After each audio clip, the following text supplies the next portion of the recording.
Our speaker for today is Dr. Bob Rauch. Dr. Rauch had his first 11-hour cancer surgery 5 years and 9 days ago. Since then, he's had a second 11-hour surgery, 95 days of chemo, and 3 days of cyber knife surgery. He is a survivor. It is my pleasure to present Dr. Rauch.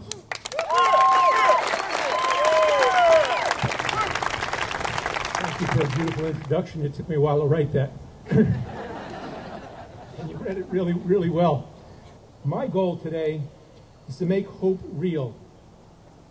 And I really hope I can put that little bit of magic back into your lives if it's missing, or reconfirm it if you already believe in the magic.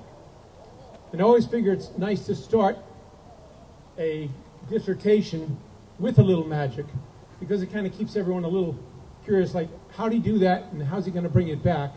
So if you can see this little red scarf here, if I put it in my hand like this, and I'll hold it up so everyone can see it, and I'll nothing up my sleeve because I have no sleeves, and I'll push it in there nice and tight all the way in there, and I'll make it invisible. Applause, applause. Thank you. It's still here, and I'm going to bring it back later, so that'll keep your attention for a while. Okay, so I'm going to keep it right there. 40 years ago, a camp that I had been going to for almost 15 years shut down. My parents sent me out of Brooklyn, New York every summer to go to Jamesburg, New Jersey to a summer camp where I learned a lot of things, including sports, getting along with others, and according to a friend of mine who told me this, at our 40-year reunion through the magic of Facebook, somehow all of the campers, or a lot of them, got resurrected. And someone just in June had a reunion of people who have not seen each other in 40 years. It's amazing. And I went there, and there were 5 of my bunkmates. These are guys who I'd known since age 7, 8, 9, 10, and on up. And one guy, Jeff, who I remembered was a bully. I don't know why, but I remember him.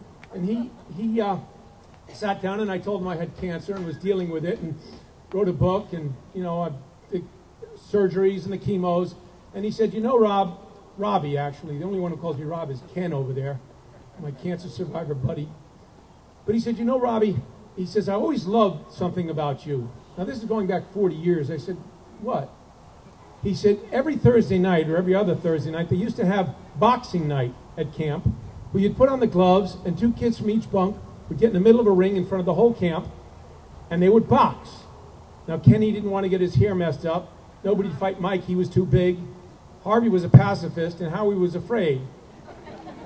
So it was always, I guess, me and Jeff. And I really didn't remember this until he started to go over it. And he says, you know, I knocked you down every week. And every time I knocked you down, you got up. And I knocked you down again. And you never stopped getting up. I was a lot smaller then. And after he told me that, I said, come on, let's go outside. He was bolder and touched over a little bit. I think I could take him now. What makes me get back up? Okay, that's a theme in my life. I guess I never really knew that it went back that far. My parents' influence. Bobby, you're going to school. You got to go here. You're doing this. You're taking this extra course to get into dental school. My mom and my dad. My Brooklyn mentality. You get knocked down, you get up again. My wife, Diana, I love you dearly. My children, my friends, there's a whole bunch of them here. And I sent out a little email on Wednesday. I didn't want to bother their Saturday and hear a whole ton of, just raise your hands. There you go. That's what gets me up. That's what keeps me going. Okay? And my favorite quote comes from Dr. Bob Rauch, where he says, I believe I love my family and that they love me, and that gives me comfort. I believe I'm a productive member of society, and that gives me purpose. And I believe that God is my friend, and that gives me strength and hope. I can prove none of the above, but without them, I would have lost the war against cancer at the first battle.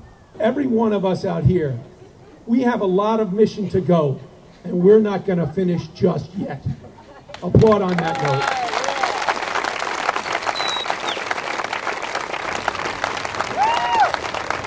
God bless every one of you, and thank you.